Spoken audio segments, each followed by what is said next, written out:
Hey guys, this video is going to go on our Japanese martial arts playlist. If you're interested in martial arts, or if you're interested in sports, or even if you're just interested in Japanese culture, you might find this story a little bit interesting. And the video that it's about, you're sure to find interesting if you're interested in Japan, because it's an amazing video. Now, we can't show it to you here. The Japanese government have made this video, and of course it's covered by copyright, so we can't show it to you for fear of getting in trouble with YouTube. However, there'll be a link underneath this video in the comment section, so you can go and have a look at the video if you want to, which is highly recommended because it's an absolutely excellent video. It's an amazing video, as you'll see. They've obviously spent a lot of money, and whoever's been given the job of making this video has done a really, really good job.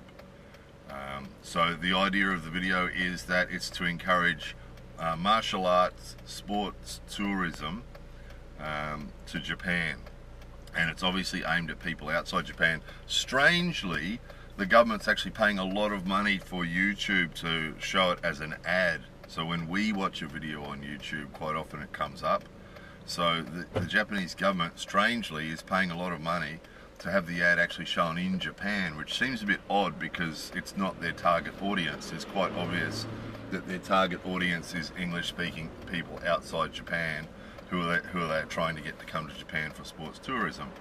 The reason English-speaking people is because, as you'll see, there's some English in the video, written English in the video. Not a lot, but just a little bit. So it's an absolutely amazing ad, and it's a very, very clever idea because a lot of people, including myself, come to Japan for martial arts. When I first came to Japan years ago, it was actually to do martial arts, and that was just on it. You can come to Japan on just a tourist visa, or not a tourist visa, it's a exemption that allows you to visit, a visitor exemption to allow you to come to Japan for up to 3 months, and you can come for that time and do martial arts if you want to.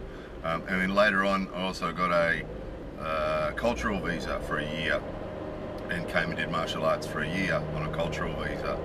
And I know a lot of other people have done the same thing, and it's a really popular thing to do. And a lot of people who are really into some Japanese martial art often consider coming to Japan to practice it to be something, you know, really special and a really, really wonderful experience, which it obviously is for many people.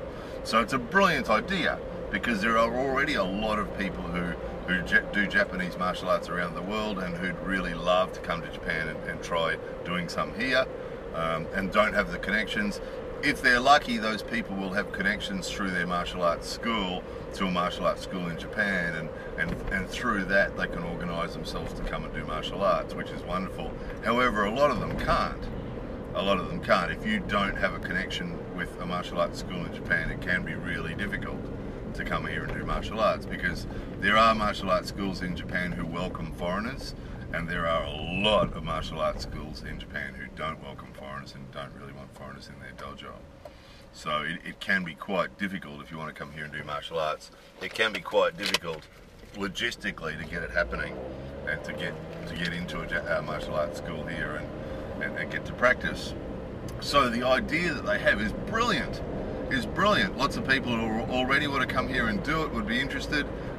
People who haven't even thought about doing it would think, wow, what a great idea, and would be interested. And then there'd be other people. The ad is an amazing ad, as you'll see, and shows the beauty of Japan, you know, and the culture of Japan. And so even people who aren't into martial arts could well watch this video and go, wow, I really want to visit Japan, you know. So the idea is brilliant, and whoever came up with the idea did really well, and whoever made the video, the director or the producer or the team who made the video, did a really, really good job. And it would have cost a lot of money. As you'll see, it's an expensive production, quite expensively produced. And then the Japanese government's obviously giving Google a lot of money to have this ad shown on YouTube on a very regular basis. And it's had a huge audience. A lot of people have seen the video. So far so good, right? But typically of the way the Japanese government do things, we thought this is brilliant. This is absolutely brilliant, And because our family, we've got a lot of martial arts people in our family, and we're really into martial arts. We really quite enjoy it. So we found the whole thing quite exciting. So we're like, right, this is great. So then we went to we had to go back through their YouTube page, and then went back to try and find their website, and all we found was their Japanese website. And then we tried to find some more information about this Budo sports tourism, and there was in English, or any other language really. We're not that fussy, and there was nothing. It was all in Japanese, and thought, all right, well, yeah, maybe there's something we're missing. So we sent them 3 emails. We sent one and then waited a couple of days and didn't get an answer, and sent another email and didn't get an answer, and sent another email, didn't get an answer. Went to their Facebook page, sent them a message on their Facebook page, didn't get an answer. Left a message on the video on their Facebook page, didn't get an answer. Went to their video, left a message, didn't get an answer. And then a couple of days later, went back there again. We were really keen, because we thought with our experience and with our English-friendly directory, and with our connections around Japan with the English-friendly directory, we thought we could really promote this thing. We didn't want any money from them. All we said to them in the emails is, we think that ad's amazing, and we think it's a really good idea, and we want to help spread it around. That's all we said. We don't want any money from them. We just want to spread it around, you know?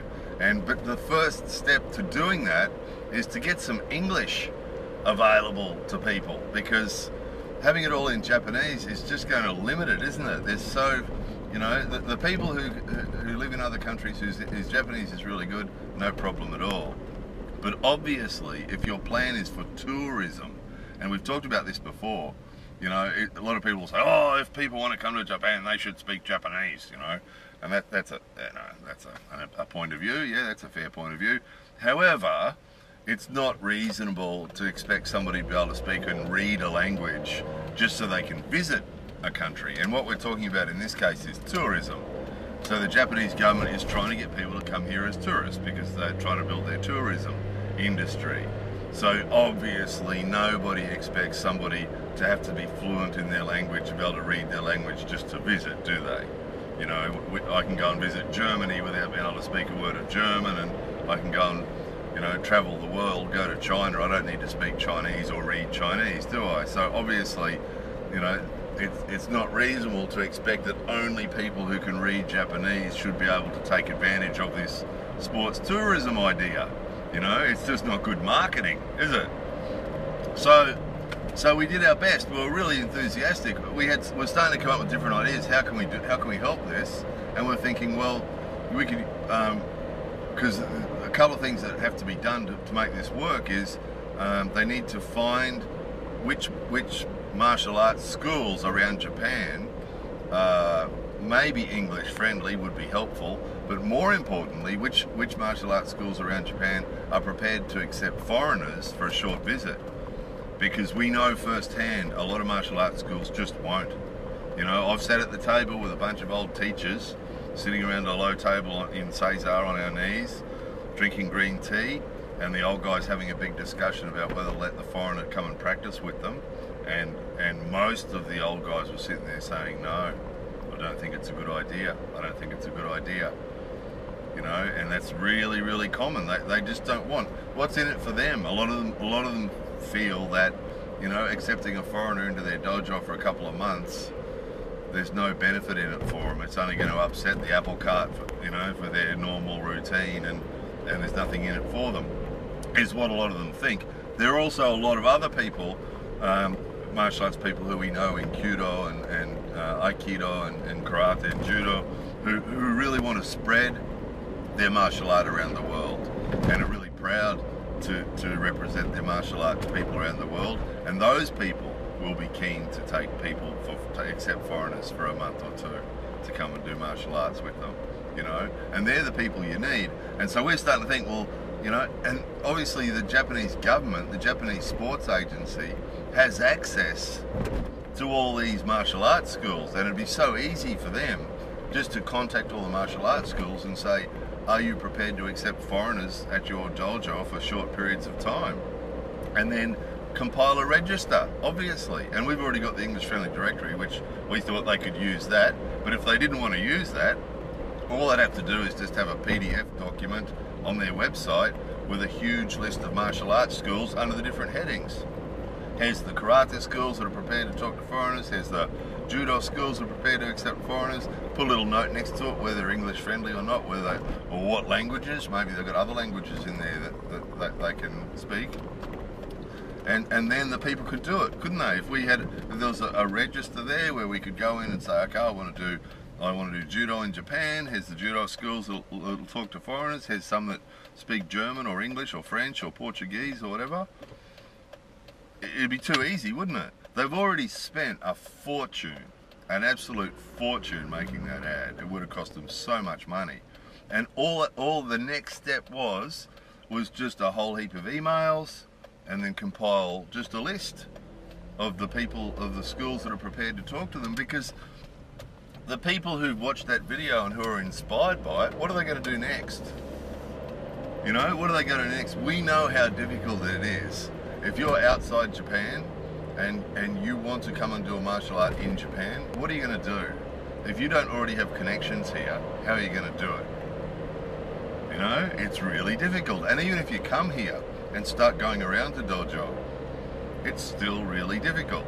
You know, we have actually talked about this on a video a long time ago, but it is still really difficult just to walk into a dojo and say, do you mind if I come and practice in your dojo? Can I come and join your class for a month?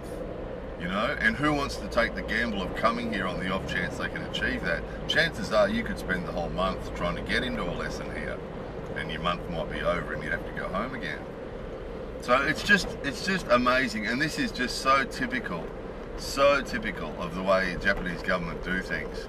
You know, it brings to mind, there was a conference about 3 or 4 years ago, maybe a bit longer, 3 or 4 or 5 years ago, in Tokyo, and the topic of the conference was how to help foreign residents, so people from other countries who live in Japan, how to help foreign residents integrate into Japanese society, right? That was the topic of the conference, right? No foreigners were invited, right?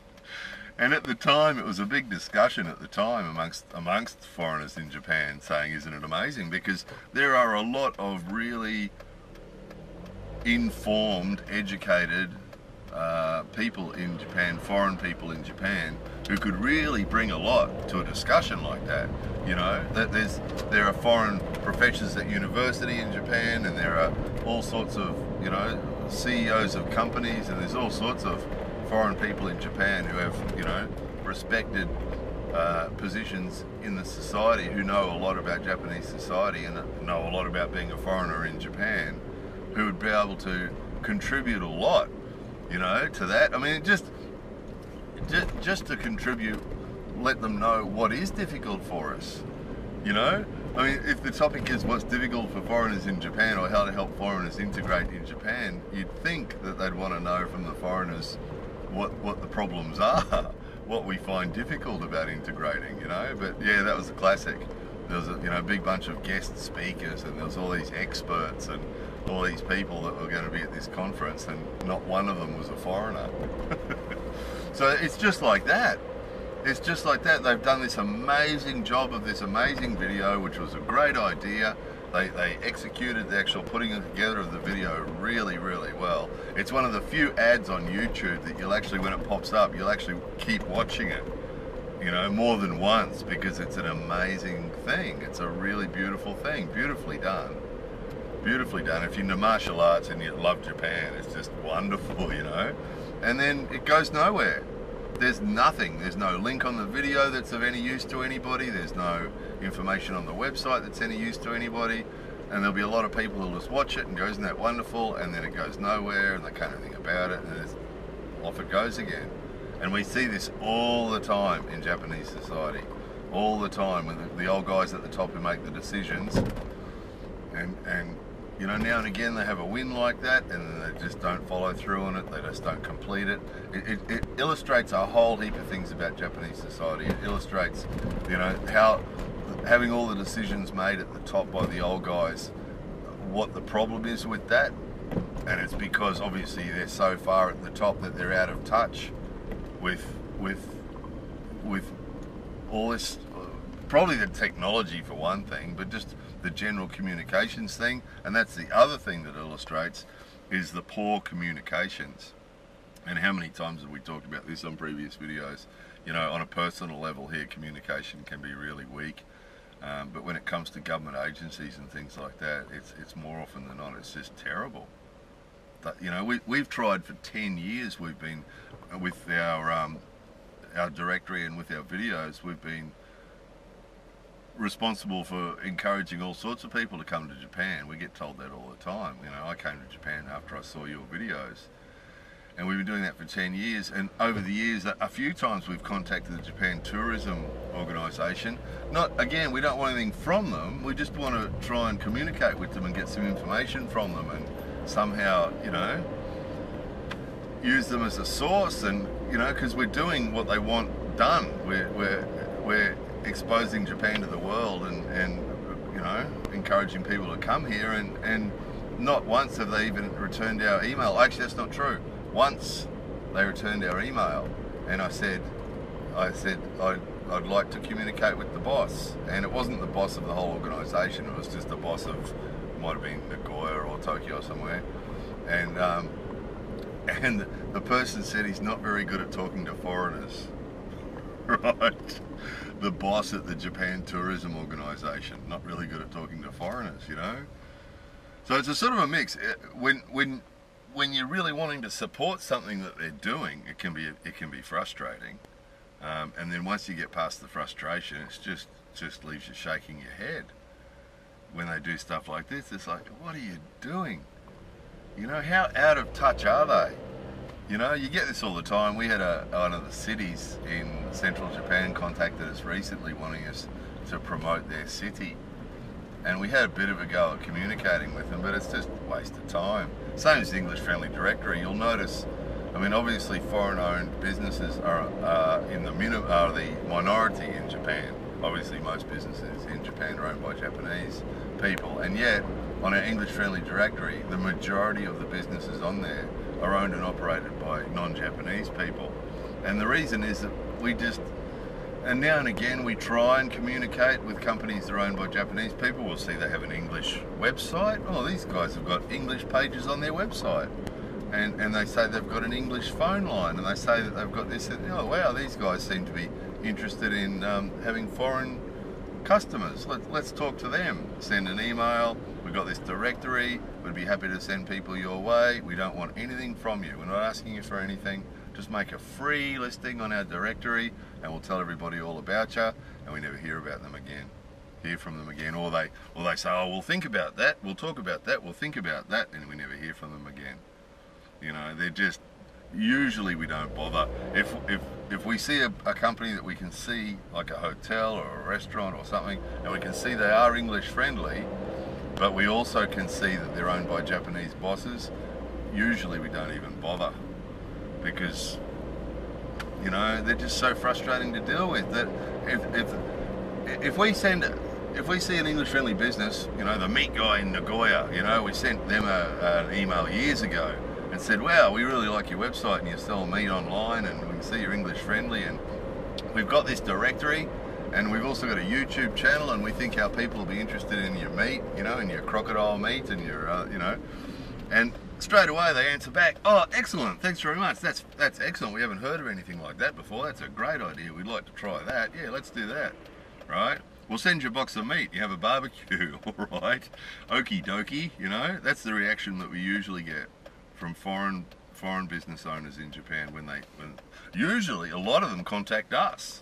They've seen our videos on YouTube, or they've come across the English Friendly Directory, and they contact us and say, like what you're doing, you know, would you mind telling everybody about what we do?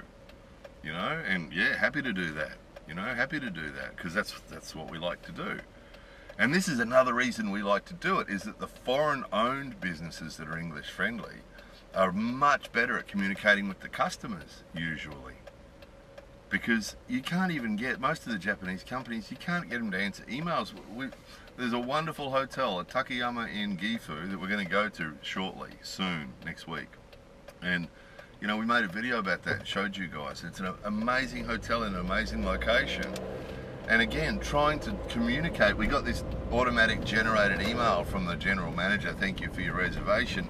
And we wrote an email back and said, look, you know, we'd like to talk to you because we're doing another review of your hotel.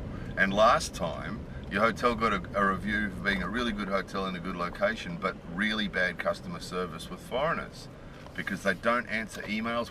Last time we sent them an email and a fax and called them on the phone and could not get a conversation going with them in English. And they had the English skill, but they just didn't know how to communicate with foreigners, right?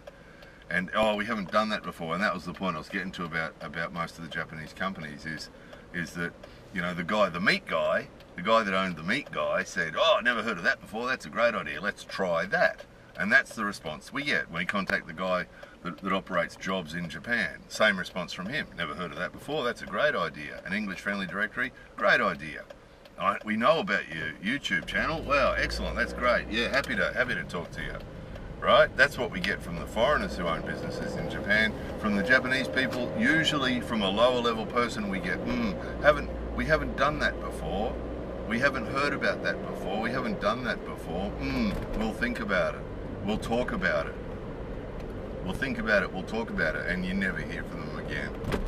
You never do. Even if you send them an email later on, say, well, did you talk about, oh, yes, we're thinking about it. Yes, we're not sure. We don't really know. And look, just clarifying, we're not asking you for any money at all. We don't want any money from you. All we want you to do is to make a free listing on the directory so that you can put all your details on there so we can tell everybody about you. Yes, we'll think about that. And this is what they're like. And so it's sort of what we're seeing with this amazing sports ad that they've gone through the motions. You know, the bosses around the desk up there have told somebody to go out and do this, make this video, and they've gone out and made the video, and they've come back and written a report about it, and the old guys have watched it and gone, oh, that's really good, and they've read the report, and the report's very good, and right, and they move on. And what's next on the agenda?